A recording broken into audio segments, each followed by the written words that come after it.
I'm Tom Bohmker. I'm a lifelong gold enthusiast, gold miner, mining consultant, and author and publisher of mining guidebooks. People ask me, well, how did you get started with the books? Well, each book has its own story. This particular one, Pocket Gold in Southwest Oregon, was basically a spinoff from doing a consulting job. A logging company hired me to look at a property near Canyonville that they owned. In the middle of their logging lands was a deeded mining claim, and all they knew about it was it had been a mine that had been abandoned for 40 or 50 years. So, of course, I looked in my reference books and I came up with a bunch of information. It actually had a production record of 8,000 ounces of gold, a substantial amount of gold.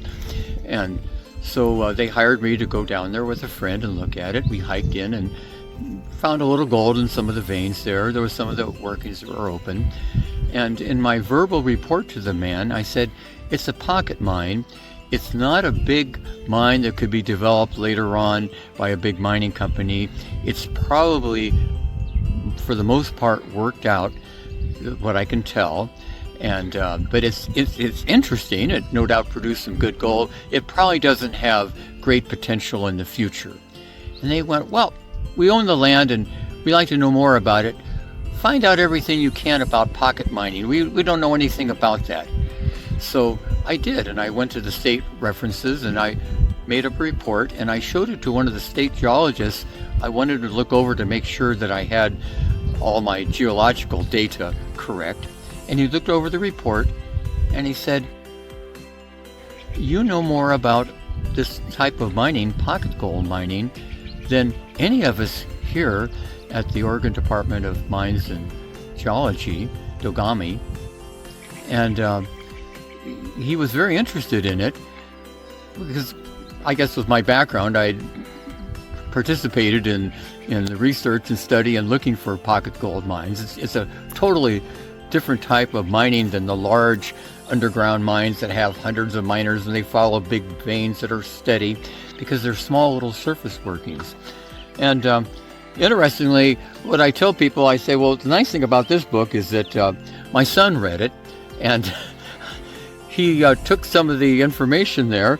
And in fact, there he is right there at the Briggs Pocket here in southwest Oregon, where he was metal detecting below the outcrop. And he found this chunk of gold. It's actually bigger than this in real life. It's been appraised at $8,000. And how handy it was to have a son that reads this information, applies it, and finds these big chunks of gold, and then lets me put them on the cover of my book. Very, very fortunate for me. Here's some other pictures of it. But it has a lot of the geology and the technical mumbo-jumbo about underground mining, surface mining, the surface enrichments, these small deposits that were found on the surface. And sometimes the whole pocket would be 2 or 3 gold pans on the surface that would have a half ounce, a quarter ounce, sometimes 20 and 30 ounces of gold. And digging further down on it, usually these deposits leaned out. And there was a whole group of miners called pocket hunters who did nothing more than search for these elusive little enrichments on the surface. And sometimes in the underground mines, they also would find high-grade enrichments too. But it's a technical book, but it's been very helpful to readers. And again, I've had many people tell me how they appreciated understanding how these pockets are formed and the proper ways to search for them.